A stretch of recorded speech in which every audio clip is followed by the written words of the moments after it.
The oldest and strongest human emotion is fear. And the oldest and strongest type of fear is trepidation of the unknown. When we were children, our parents told us that monsters didn't exist. But we were sure that something was lurking under the bed or in the closet. Fear sees, even if our eyes are closed. Welcome to the realm of the arcane. My name is Lon Strickler. Join me as I examine unexplained creatures, strange manifestations, and remarkable realities. Imagine this next hour as a voyage of discovery to strange lands, seeking not for new territory, but for new knowledge of the supernatural. Come on board as we begin this adventure together.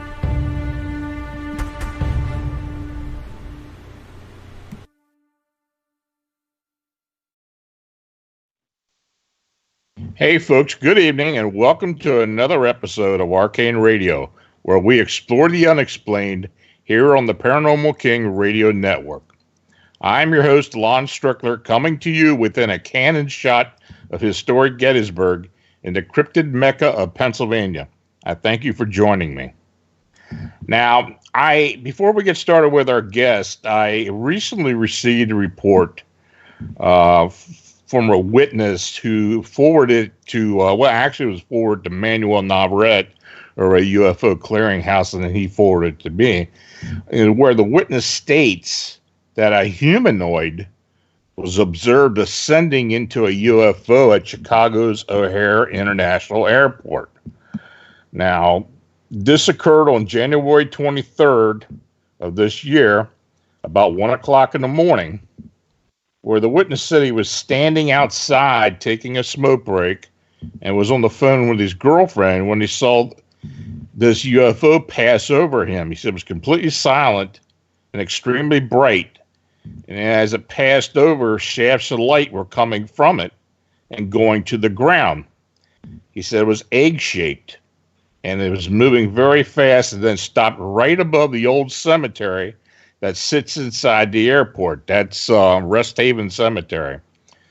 Then a brilliant blue light came from this thing toward the ground. It looked like someone was shining a super bright spotlight down from the sky toward the ground. It was then that I saw something rising up towards the object, and it disappeared after about 5 seconds. It looked like a person, but it was standing too far away to get a good look at it. Now, I can tell you that it looked a lot like a person getting sucked up in this thing. The object then rotated in place, and within 3 seconds, it flew towards the north and was gone within a second.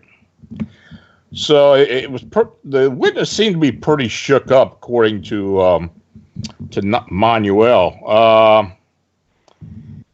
I was kind of surprised to hear about a cemetery being in the airport, on the airport grounds, but it definitely is, and it's actually right up against one of the cargo areas. So I believe, he stated he was about 300 foot away from it, but I actually think he may have been a bit closer.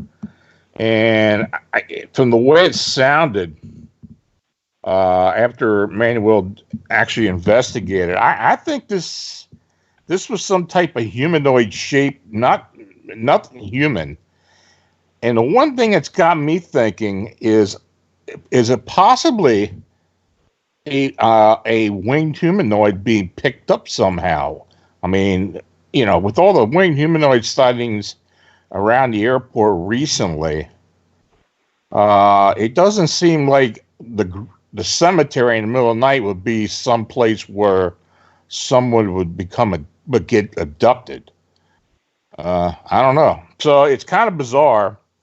So we're looking into it a bit more. Hopefully Manuel's going to get some more information. I'm going to try to get a little more. So we'll have to see and see if this somehow connected with the phenomena that's been going on around Chicago the last couple of years. So we'll see. So this week, I welcome cryptozoologist, investigator, and author Ken Gerhard to Arcane Radio. Now, Ken is a widely recognized cryptozoologist and field investigator for the Center for Fortean Zoology, as well as a fellow at the Pangea Institute and consultant for several research organizations. Now, he has traveled the world searching for evidence of mysterious animals and legendary beasts. In addition to co-hosting the History Channel TV series Missing in Alaska, Ken appeared in 3 episodes of the television series Monster Quest and is featured in History Channel special The Real Wolfman, as well as other series including Ancient Aliens, True Monsters, Unexplained Files, and Monsters and Mysteries in America, and many more. His credits include appearances on numerous news, broadcast, and radio programs, and he has authored 5 well-received books, including his recent title, The Essential Guide to Bigfoot. And by the way, it's an excellent book. Ken has traveled to 22 different countries on 6 continents and has visited virtually all the United States. An avid adventurer, he has camped along the Amazon, explored the Galapagos, hiked the Australian outback, and has visited many ancient and mysterious sites from Machu Picchu to Stonehenge. So, Ken, thanks for joining me. Well, good evening, Lon. As always, it's a pleasure and an honor to be with you, my friend. How are you doing? I'm doing pretty good. I see you've been keeping busy, which is good. I guess keeping busy is good. There's a good busy. Yeah, there sure is. Mm-hmm. So as you heard, we've been keeping busy. Yeah, I was listening intently to that account. You know, it kind of reminds me, if you read any of the old, I say too old, but you know, the 1970s UFO books, and they had all those weird encounters all over the place with, you know, all types of humanoid beings, different sizes and shapes, and you know, the egg-shaped objects that would come down and tripod legs. You know, so it's kind of like we've gone full circle, and a lot of that stuff is, at least it's, you know, if it was happening in between the 70s and now, it didn't seem like we were hearing about it as much.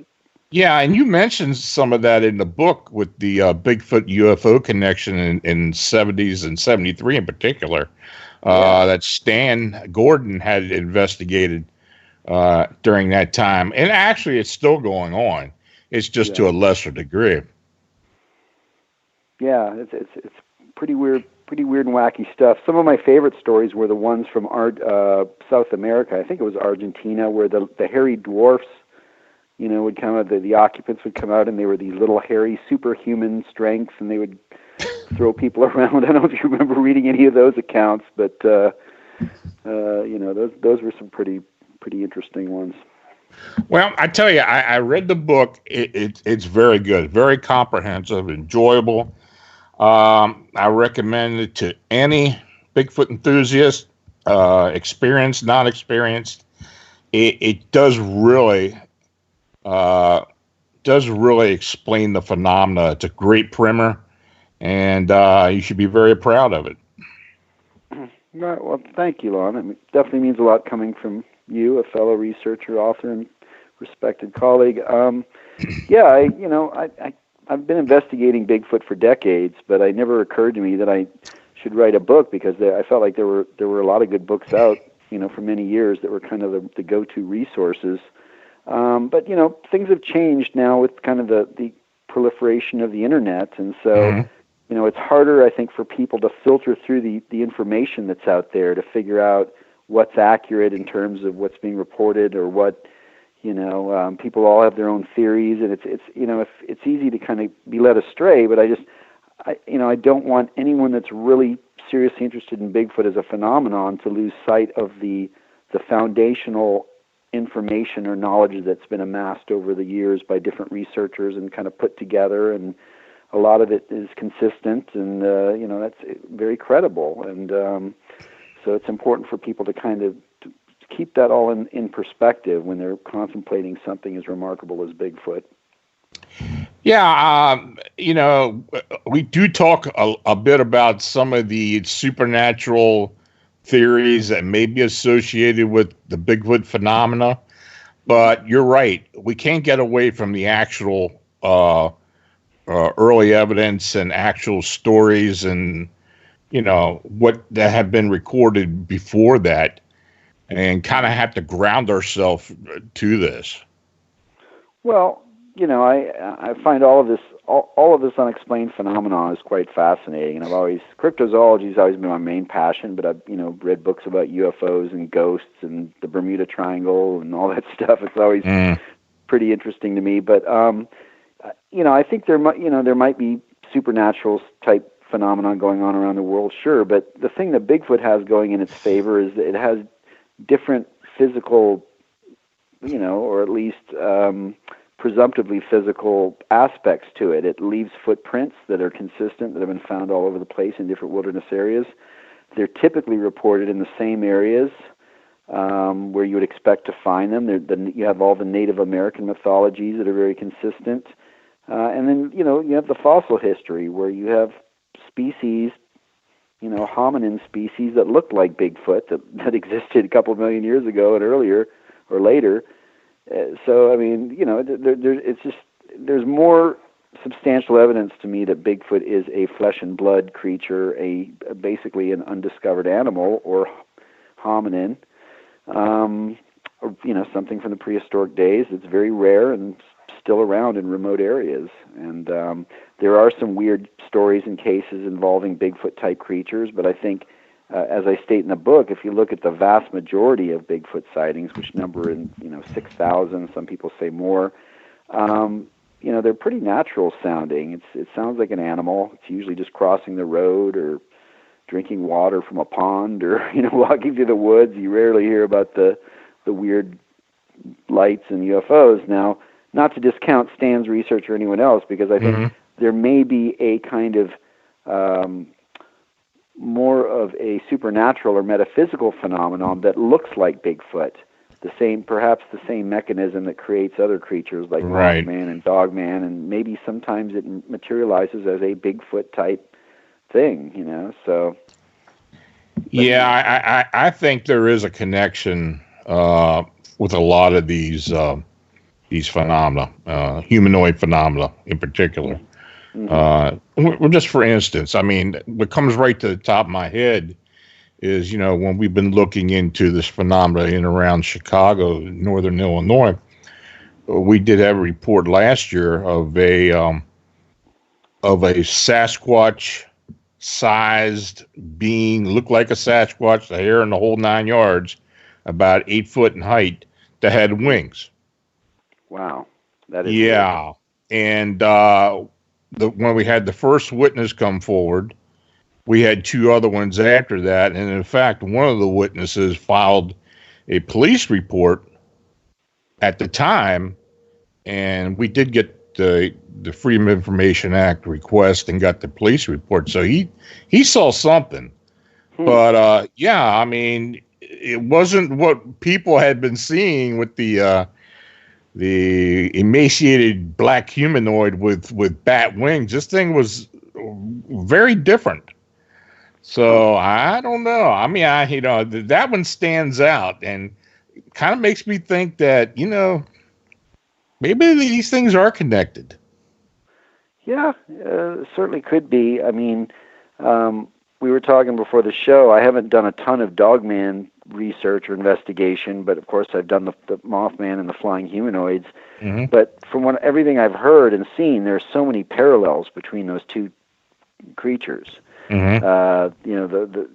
The kind of the anthropomorphic nature where you're blending human features with different types of animals, be it bats or dogs or whatever, and also the behavior, the way that they just freaking terrify people. They're very hyper aggressive. They chase cars, they chase people, they claw at things, bang on walls.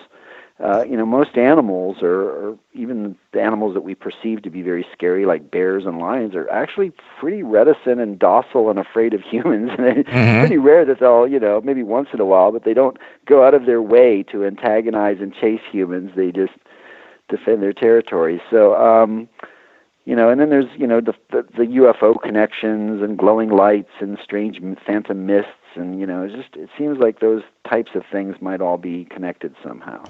Yeah, it is. And we get some of the strangest stuff sometimes, and we're left with trying to figure it out. Yep. And try to explain to people what people are seeing. The one thing I did really like about the book was that you have interjected a lot of your opinion in it, which I did like. And in fact, the one section that I noticed right off was the discussion you had about the population of let's just say the flesh and blood Bigfoot. And what's your idea of the actual population of Bigfoot or related species? Well, you always have to kind of start these discussions by admitting that it's really pure speculation, because there's so much we don't know. We only know a fraction of what we think we know. But I've worked for years now with the San Antonio Zoo. I'm a volunteer educator there, and our zoo is particularly active in conservation and breeding of endangered species and things like that. And so I've gotten a good appreciation for the viability of different species and what it takes for a species to stick around. So if Bigfoot's been here for thousands or millions of years, and if it's still around, there has to be a viable breeding population, just like any other animal. So what would that take? So in the book, I discuss the first best guess was done by physical anthropologist Dr. Grover Krantz at Washington State. He was interested in the Bigfoot phenomenon for years, and he guessed 4,000. He said, I think there are about 2,000 Bigfoots in Canada and Alaska, and then there's another 2,000 south of Canada and other parts of North America. And his reasoning was pretty sound. He said, if there's more than 4,000, I think they'd be seen more often. If they're less than that, they wouldn't be able to carry on the species because they're spread out so far. And then about a year ago, I was having a discussion with Dr. Jeff Meldrum, who's another physical anthropologist, a protege of Grover Krantz's, and we kind of came up with an equation to kind of figure, and this was based on his experience of finding Bigfoot prints that he thought belonged to the same individual that were spread out like 60 miles apart, different times. So he has a theory that Bigfoot has a big, wide roaming range of at least 1,000 square miles. So anyways, we went into this whole equation thing, and I extrapolated his number by the size of all the wilderness areas in North America, and came up with about 4,000 as well. So I mean, it's just a guess, but I would say a few thousand. Again, if you get below that number, considering there are sightings from Alaska to Florida to California to Maine, I mean, you wouldn't have, I don't know, if you had less than that, they just wouldn't be able to breed, and they wouldn't be genetically viable, basically. So right. Well, most of the Bigfoot sightings or Sasquatch sightings come from North America. And of course, there's a lot of sightings in other areas, but it does seem to be more in the United States and Canada. Now, I don't know if that's just because there are more enthusiasts in the United States and Canada, or what that is. What's your reasoning for that? Well, if you look at speciation, I think Bigfoot is probably has a similar is similar in many ways to other North American fauna, such as large fauna, such as bears, elk, wolves, mountain lions, and a lot of those species came over from Asia, and in fact, a lot of those species are in Asia and North America both. And lo and behold, in Asia, you have, of course, the Yeti, the Yeren of China, the Almasti of Russia and Mongolia. So there are Bigfoot creatures that are, other than North America, I think you have the most sightings by far in Asia. So that makes sense to me that we're talking about an animal that basically was prevalent during the Pleistocene, the Ice Age, just as wolves and bears and elk and other animals were. And just like those other animals probably migrated from Asia into North America across the land bridge that existed at that time. And so that's why you have a lot of reports from both. And it's probably an animal that it's a, who knows, but it seems like it's adapted more towards elevation, because you have so many connections with Bigfoot and the Yeti and other creatures like that are usually reported from mountain ranges. So it seems like they like elevation. Maybe they like the pine forests. Maybe they like the solitude, because humans don't go there as much. But you're right, and within North America, most of the sightings are on the West Coast, right? You have a lot of sightings from Washington, California, Oregon, British Columbia, and Alaska, and then you have pockets across the rest of the U.S. There seems to be a pretty big pocket area that encompasses like southern Ohio, western Pennsylvania, and northern Kentucky, even though there are reports all over spread out from there, but those are concentrations. And then Florida with the skunk ape. And then here, where we have the Four Corners area of Texas, Louisiana, Arkansas, Oklahoma, there's a lot of activity. So there seem to be sightings everywhere, but there are certainly areas that seem more active. Mm. Yeah, you have a chapter in the book about Littlefoot, and it's very interesting because when you get outside of the United States and Canada, outside of North America, it seems to be an entirely different genre with these smaller type beings, especially in the South Pacific and Southern Asia. Yeah, that's true. And the most famous of the Littlefoot creatures is the orang pendek of Sumatra, who many people have heard of. Orang pendek means short man. And it's considered to be different from the orangutan, which is also from that area, that island. But there are a lot of reports of the Ibu gogo, and in Africa, in equatorial Africa, you have Littlefoot creatures like the agagwe and sahite. I've been to Central America, where I've investigated a Littlefoot known as the duende. Mm-hmm. So they always seem to be along in warmer climates or jungle habitats, for the most part. That's and that just so happens to align with something known as Bergman's rule, which in the animal kingdom means that animals that have more mass can often be found in colder climates. Absolutely. As you go farther north, the bears get bigger, the wolves get bigger, everything gets bigger because it's got more mass and warmth, and it can tolerate those. And then things tend to shrink down when you go down to, just look at mountain lions. You got mountain lions, Puma concolor, ranging from Alaska to Central South America, but they're smaller mountain lions. They're where it's hotter in the Central and South America, and then they get bigger as you get up into Colorado and up north, so. Yeah, and there's also a smaller species known by Native American culture as well. Yeah, I mean, that's, something that really got me interested in the subject. When I was up in Alaska in 2015, filming the series Missing in Alaska, we did an episode on the little people. And by little people, what the natives describe are little hairy people that live in the wilderness and that are different from Bigfoot because they're tiny.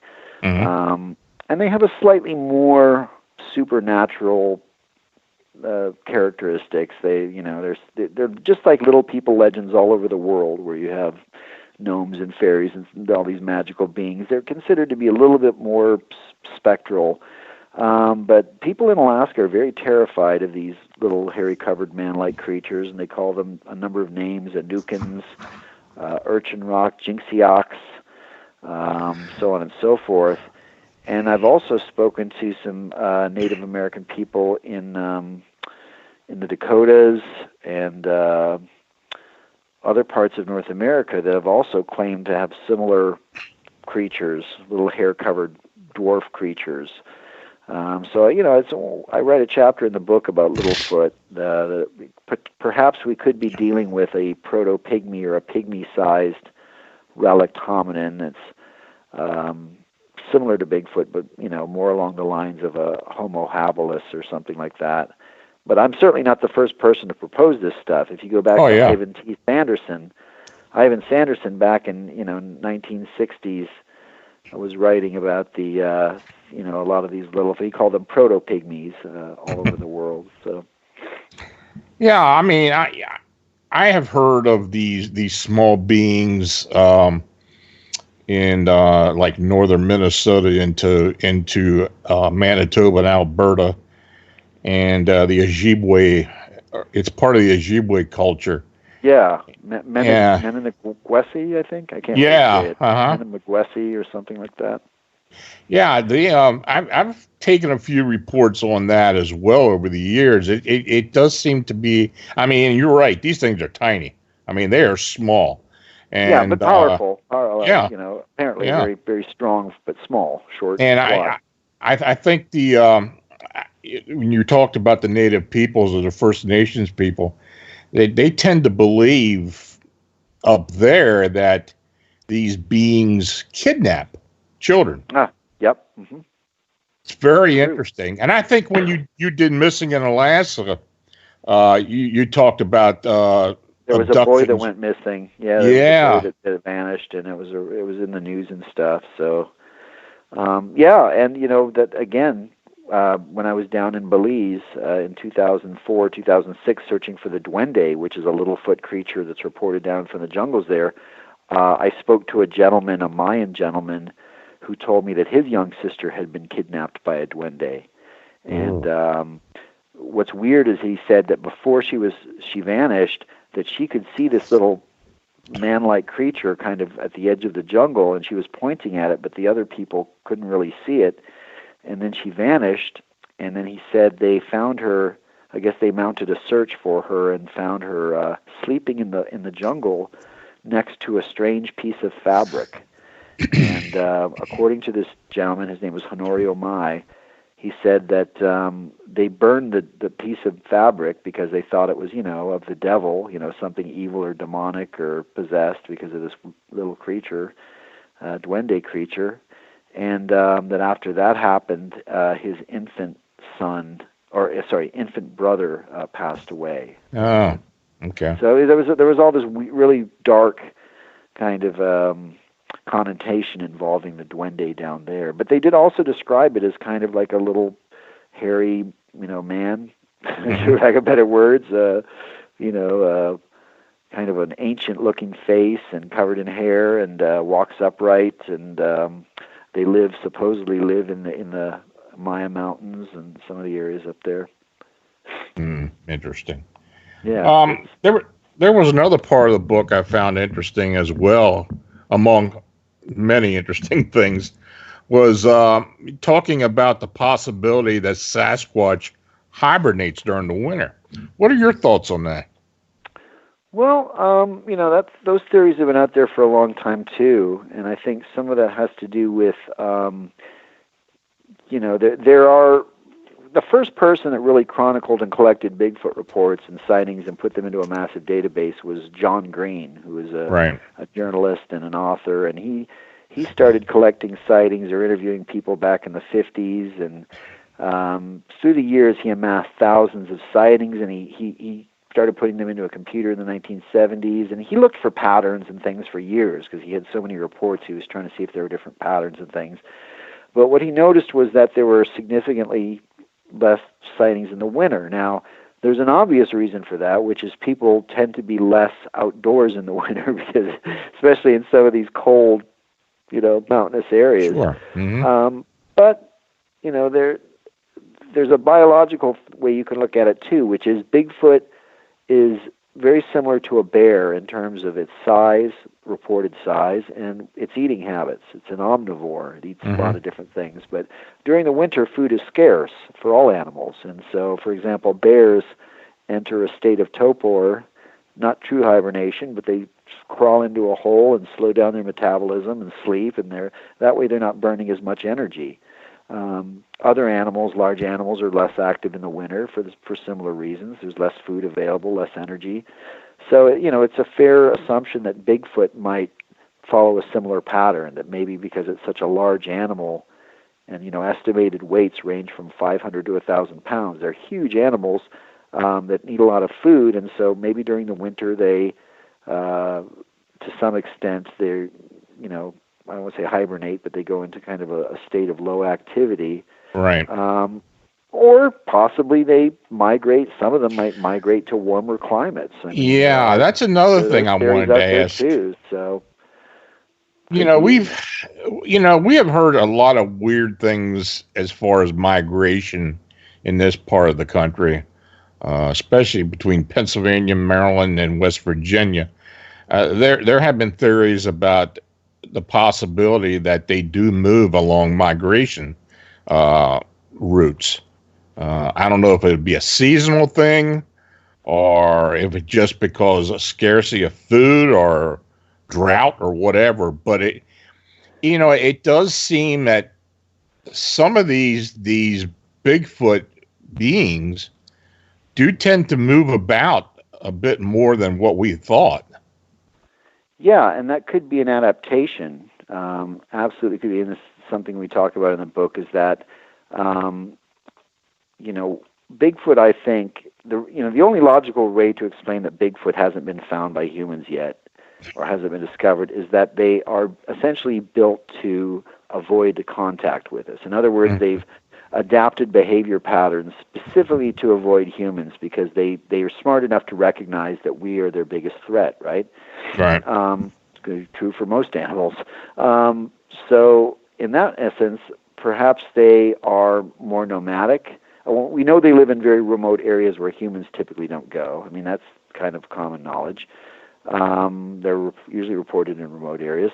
So the other theory is that perhaps they're nomadic. They move around a lot. In addition to living in remote areas, they move from one remote area to another remote area, which makes them harder to find. And perhaps they're also nocturnal or mostly active at night. And that is borne out by the fact that you have more sightings at night, or at least as many sightings at night as during the day. Mm-hmm. So, I mean, it's possible that these things are nomadic. We don't know. I mean, obviously, nobody's ever figured out a migration pattern. Like I said, John Green looked for those kinds of things. But I was recently speaking to a researcher out in Oregon, an investigator, and he's been working a certain area at a certain time of year where there are sightings. I forget, like the month of December. And I spoke to another investigator that had been collecting sightings from about 50 miles west of that first location, and most of her sightings were coming up in August and September. So we thought it was interesting. Well, these areas aren't that far apart. It's in the mountains. They're about 50 or 60 miles apart. The sightings that were in the warmer months seem to be at a higher elevation, and then 60 miles away where the elevation reduced, there were sightings. So I don't know. It seemed almost, it was an inference, but it seemed like, okay, maybe this is almost like a sensible migration pattern if these things are here, that they're moving here in these months and here in these months and basically following the food. Yeah, I mean, it is interesting. I mean, we do tend to, I mean, it does seem to a few of us that they do move between these areas, traveling along mountain ridges or mountain ranges, and I mean here. So I don't know if that's being seen in other places, but that is interesting. Yeah, I'm sure if you talk to enough investigators around, they would confirm that. Yeah. Now there was a recent show on TV, Expedition Bigfoot, and they kind of touched on a few different things. Though many of us who've been involved with this are very familiar with, in particular, infrasound. Yeah. And you mentioned some of it in a book. What's your take on infrasound? Do you believe that Bigfoot has the ability to use this to either stun humans or other animals, or what's your take on that? Well, it's a theory that's been discussed by a lot of researchers for years, and I think it's based on a couple of things. One is the premise that, and I'm sure your listeners are familiar with infrasound, but essentially we're talking about super low sound waves that are below 20 hertz. So really below the human range of hearing, so they're felt more than they're heard. But there are a number of large animals that do create infrasound, including whales and elephants and hippos, and even some predators like lions and tigers will use it to kind of stun their prey, which are usually smaller animals. So it makes sense from an ecological point of view that if Bigfoot is an 800, 1,200 pound animal, that maybe it can produce those types of sounds. And the other thing is that you speak to enough investigators through the years, and you hear these accounts of people that were in an area where they thought Bigfoot was close by, and suddenly they became sick or disoriented, or they just didn't feel right, and so you hear a lot of those accounts, and that's often been kind of associated by inference that there's a Bigfoot close by, and this person is suddenly having this weird episode. And then the last thing I think, which is interesting, is many people, before they have a Bigfoot sighting, if they're out in the woods, they'll describe this situation where the woods get eerily silent. Mm-hmm. You're out in the woods. Typically in most woods, if the weather's good, you're going to hear insects and amphibians and birds and all these things kind of chirping and vocalizing. And you hear that over and over again in different Bigfoot accounts where people are out in the woods, and suddenly it's like there's nothing. It's just a vacuum. Mm-hmm. And so maybe if there was, you would assume that maybe many of those animals would have the ability to sense infrasound frequencies, and so that maybe if there was a Bigfoot emitting those sounds, that was creating that. So again, it's another line of speculation, but it's something that's been discussed seriously, and it's certainly something that should be explored. It's worth looking into.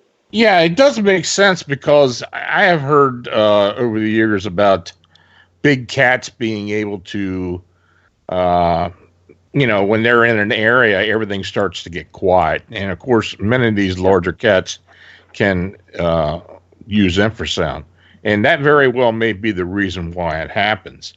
It is interesting that how that phenomena happens.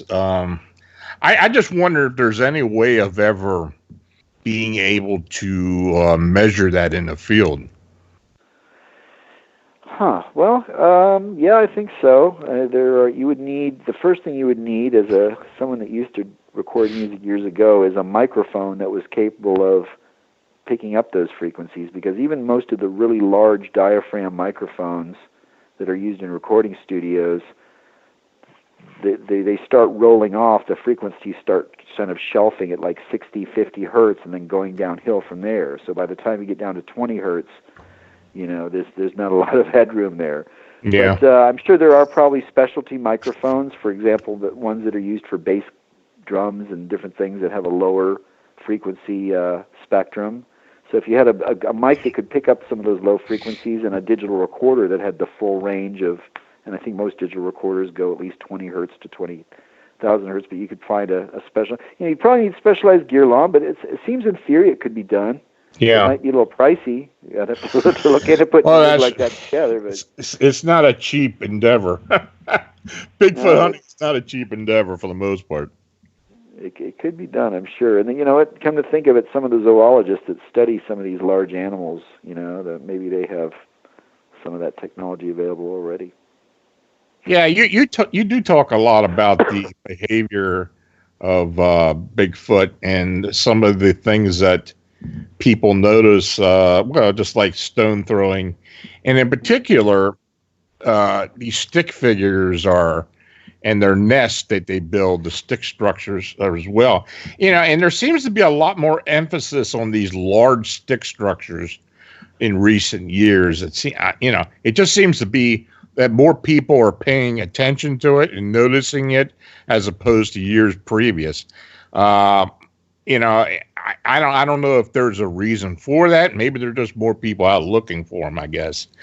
But some of the structures, I think. Have you found that in different areas of the country that these structures do tend to be different? I haven't really noticed a big difference, but I haven't honestly spent as much time analyzing the sort of the characteristics of these different structures. But having spent a lot of time in the woods and kind of growing up in the woods, every once in a while you'll come across something anomalous in terms of, trees that are, leaning against each other, or, something weird. But it does seem like if you go into certain areas where there's a lot of reported Bigfoot activity, you sometimes find more dramatically weird and bigger and more complex structures and in a higher frequency. So I remember, for example, when I was in Florida's Green Swamp years ago doing an investigation, I found a lot in this one area where there had supposedly been a lot of skunk ape sightings. We found a lot of these really weird things where trees had been pushed into the forks of other trees, and it didn't look natural. It definitely looked like a strategic thing was going on there. And I've also seen that in Louisiana. I've seen it in other states as well. So I don't know if anyone's ever taken the time to sort of compare the data on that, and partially because it's one of the more incidental forms of evidence with regard to Bigfoot, because no one's really ever reported, to my knowledge, a Bigfoot making one of these things. No one's ever seen it actually being put together, so it's just one of those things we find in those areas. But, the ones I found in Florida, and I talk about this in the book, to me seemed kind of like they were just pointing in a certain direction.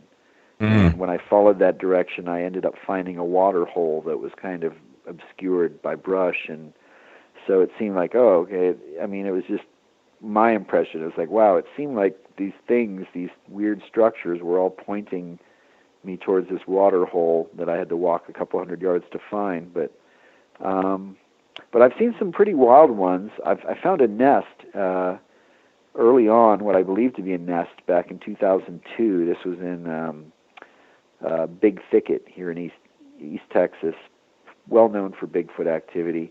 And I was at a place called Turkey Creek where there had been a lot of sightings recently, and I found this. I was with a group. We found this it looked like a kind of a hut, or shaped like an igloo, really, but it was completely made out of these saplings, baby trees that had been bowed over and kind of woven together to create like a dome. And there was like vegetation around the outside. And I mean, looking inside, I know sometimes hunters will build blinds and things out in the wild, but this just seemed kind of nasty for someone to, especially in the Big Thicket, you have a lot of water moccasins and cottonmouths or copperheads and different things crawling around. It wasn't, it was like, wow, this is not something a person would really get into, but it seemed it had a doorway.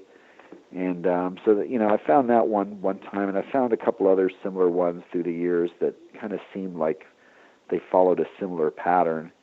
And I know I've seen pictures of similar nests or shelters, as I called it, from other states like Oregon, Georgia, Colorado, and stuff. So again, no accounts of Bigfoot building anything like that, but you could speculate and say you're in an area with a lot of Bigfoot activity, a lot of sightings. You find something that seems like a little crude shelter, but it's not man-made, in your opinion, So, but yeah, these things are out there. Well, the weirdest thing I ever saw, now this is a while back, but this was in the area where I had my actual encounter, maybe about 4 or 5 miles downstream from it. But we found and what we believe may have been some type of nest or whatever, but it was a structure that was made of tree stumps that were yanked out of the ground, and with the root structure and everything, and formed in a way that made a huge hut-like thing. The damnedest thing I'd ever seen. That sounds pretty great. Did you guys take any pictures of that? I would love to. Yeah, I had pictures of it. My buddy, I think, still has pictures of it. But it was the strangest thing I'd ever seen. Now, I mean, it did look like, it would take a lot of strength to pull one of these things out of the ground and to build something like that. No doubt. I mean, yeah. What do they use to pull stumps out of the ground? They have these like bulldozers and things, heavy machinery. Yeah, I knew it couldn't have been a bunch of kids doing that because, it was way deep in the woods. And, so I don't know. But it was that had to have been back in, Oh, it had to be back in the early 90s when we saw that. It was just really strange. Wow. Yeah, you know. I do remember we tried to look around for hair samples and such, but we couldn't find anything. I don't know if it was old because the tree roots did look like they may have been out for a while. They weren't, they weren't damp or anything. There was very little ground hanging on to them. But something or someone took a lot of trouble to put that together. Wow. And yeah, so I have I work with a lot of investigators around the country, and I get, I see pictures of similar things in different areas. So yeah. Wow, interesting. Yeah. Now, you talked a little bit about habituation. Now, we do hear a lot about this. Some people make these claims that they have these interactions with Bigfoot or a colony of Bigfoot, a pod of Bigfoot. I've even had people claim to me that they have these families of Bigfoot living on their property or around their property. What are your thoughts on this in general? I mean, do you think it does happen, or you think it's just a coincidental thing that they're nearby? Well, admittedly, Lon, I'm skeptical when it comes to claims of habituation. Okay. And if we can go back a few minutes, and what I was saying about Bigfoot adaptation, at least in my opinion, that these things are trying to avoid us at all costs. I mean, right. Most sightings, they're walking away, not towards humans, looking back fearfully. They seem to want to get away from us. So if I'm going to be consistent in my theory, then I would say that why would an animal that's trying to avoid human contact because it's fearful of humans suddenly want to start establishing some relationship or communication with a human? I mean, it's not that desperate for food. It's not like it's begging for food, because something like Bigfoot can eat whatever it wants, True. It's not going to have to ask for handouts. Yeah. So, I mean, I've interviewed self-proclaimed habituators. I don't mean to make it sound in a disparaging way. People are entitled to their opinions and beliefs. I've run into some dead ends in terms of cases that I've become involved in early on with people that claimed habituation. There was a family that claimed there was a clan of Bigfoots on their property, and but they just couldn't produce any evidence, and it just seemed like if you've got a family of these things on your property and they're constantly trying to make contact with you and so on and so forth, that at the very least you would have good footprint evidence and maybe some droppings and hairs and different things that they're leaving behind. But and people always use different excuses for the photos. Well, they won't come out if I have a camera, or I can't. I don't need to take a picture of them. I know they exist. These frustrating dead ends as an investigator. Absolutely. You're like, so I don't know. I got involved in a couple of cases like that, and now there's a difference between a habituation where you say, these creatures, I've given them names and they're communicating with me and we're exchanging gifts and this and that, as opposed to you live in an area where there's a lot of Bigfoot activity, and exactly. there could be Bigfoot on your property, and they are, moving through, and you're having more sightings and more vocalizations, but that doesn't necessarily mean that So I just want to make that distinction that there are people out there that claim they have a lot of activity on their property. That's perfectly sensible that a Bigfoot might be moving through the area, but I'm not. I agree with you. Not a fan of the habituation thing. It just having them on your property, it does sound good. Maybe there's a possibility of habituation, but I got involved with this gentleman in Nova Scotia who had these Bigfoot on the property, and he swore that they left gifts for him on these, because he found a couple of rocks here, a couple of rocks there on his front porch and such. But they were coming in and stealing chickens and messing with pigs and all. Would but do that, right? Yep. Yeah. So I guess it's not really an habituation. It just happens to be, and I guess that's the distinction that needs to be made. That Yeah, you may have Bigfoot on your property, but you're not basically communicating in They're not some trying to way with. make friends with you per se. Now, there's a chapter in the book, of course, Lon, that deals with Bigfoot sociology, how humans relate to Bigfoot, and I interviewed a number of people, including some forensic psychologists, just to find out, if there were, in some cases, perhaps different reasons that people might, create for example, a habituation fantasy, and and it's certainly not in a malicious or intentional way, but certain people can fool themselves. I've done it. I've done it to myself many times. You can fool yourself sometimes into misinterpreting things that are going on. But moreover, some of the habituation cases that I've gotten involved in, there had similarities in terms of the way people behaved. It was a very, this is probably not a good word to use in these days, it's a very narcissistic point of view where people think, of all the millions of people, or 8 billion people on the face of the planet, I'm the one that Bigfoot wants to make contact with, And, you always have the situation where, Bigfoot's I'm the only one it talks to, it'll only come out if I'm here, and, it seems like, and, again, this may not be an intentionally malicious behavior on a person's part, it could just be, part of this delusion or thing that they're going through. Sometimes these people are dealing with, hard times, and it could be an escape. I mean, who knows? There's a number of different reasons that somebody might think that something like this is happening. Mm-hmm. And perhaps they might have actual activity on their property, but they're just misinterpreting it. Yeah, yeah.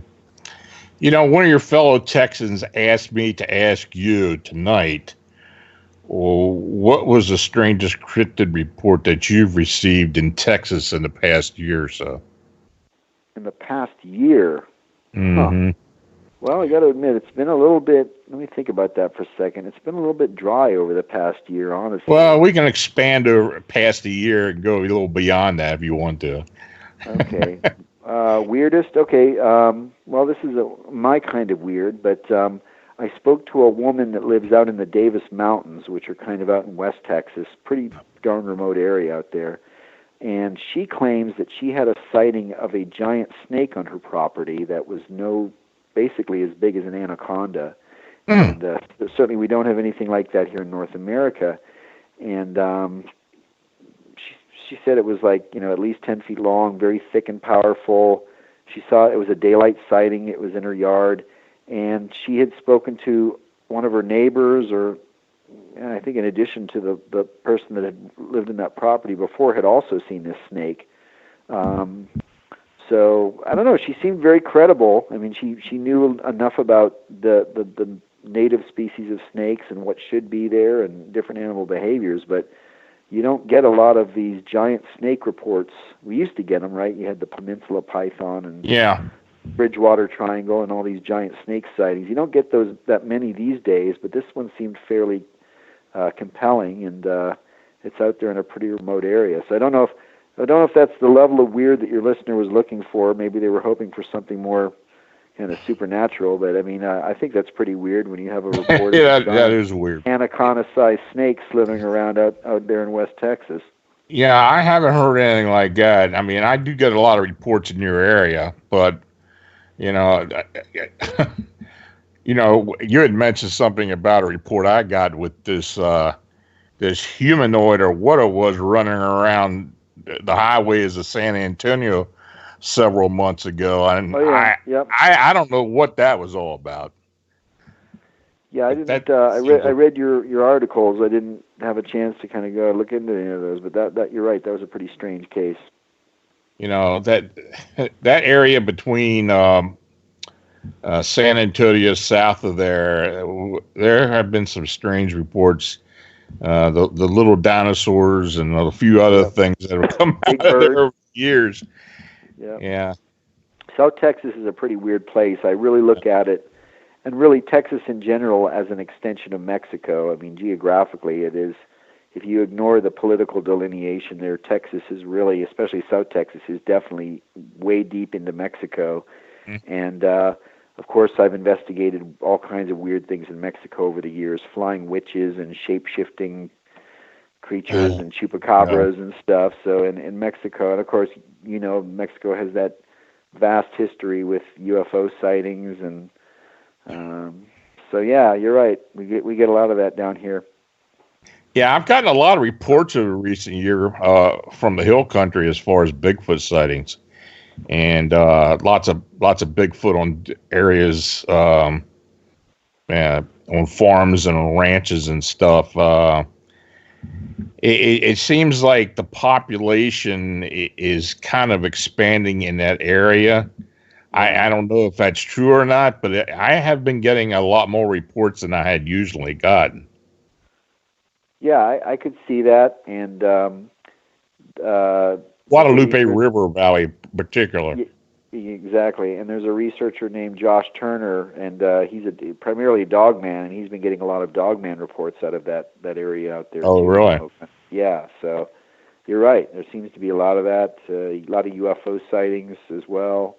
Yeah. It's just kind of, it's one of those, I guess you could view it as one of those quote-unquote triangle areas that we have around, so same with Pennsylvania and yep. Bridgewater. I mean, you just have these areas where you seem to have everything, Bigfoot and all kinds of cryptids and weird things being reported. Well, I've stated over the years that South Texas has produced some of the more weird cases that I've ever received in general. It just seems to be so much. From you. Yeah, there seems to be so much going on down there. The little little T-Rexes are the ones I'm most favorable of. That's and I've gotten several of those reports. Yeah, I know. You Hebronville in particular, that area around Hebronville, Texas, seems to be an area where a lot of these things are being seen at.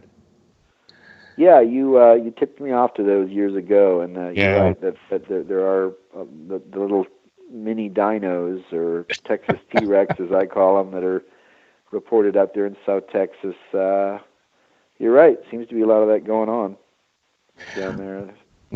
So Ken, what's in the future for Ken Gerhard? What do you have planned for this year? Well, I'm kind of on a promotional tour for my new book, The Essential Guide to Bigfoot, which is available on Amazon. And of course, people can contact me directly through social media if they'd like to purchase a signed copy. I'm on Facebook, Instagram, and Twitter. So I'm basically just going to be touring around Lon, doing different lectures about Bigfoot. I'll be at the Crypto Paranormal Festival in Littleton, North Carolina on April 25th. May 8th and 9th, I'll be at the Southeast Texas Bigfoot Conference in Huntsville, Texas. June 6th, I'll be at the in Marinette, Michigan for a Bigfoot convention. July 25th, the Smoky Mountain Bigfoot Conference in Gatlinburg, Tennessee. And there are a few more. I'll be at the Mothman Festival again this year. I'm a speaker in September up in Point Pleasant. So if any of your listeners are, I'll be posting my calendar online, but mainly I'm just going to be kind of out there doing lectures and presentations this year, and some investigations when I have a chance. Mm-hmm. Well, Ken, thanks again for coming on the show. Again, everybody, if I strongly suggest you get Ken's book, The Essential Guide to Bigfoot. It is very comprehensive and well written, and you may learn a thing or two. Well, thank you again for having me on, Lon. I appreciate your kind words, and keep up the great work, and we definitely need to talk again very soon. Okay, you take care now. You too, my friend. Take care. Bye-bye. Now, if you have an unexplained encounter or sighting, feel free to contact me through the Phantoms of Monsters blog site. If you're interested in supporting Phantoms of Monsters and Arcane Radio, you can use the PayPal donation buttons on the blog and newsletter. Go directly to PayPal and use my email, lonstrickler@phantomsofmonsters.com, as a recipient. Your continued support is truly appreciated. I want to again thank Ken Gerhard for joining me this evening. And I want to thank you for listening to the show. Good night, and have a safe and enjoyable weekend.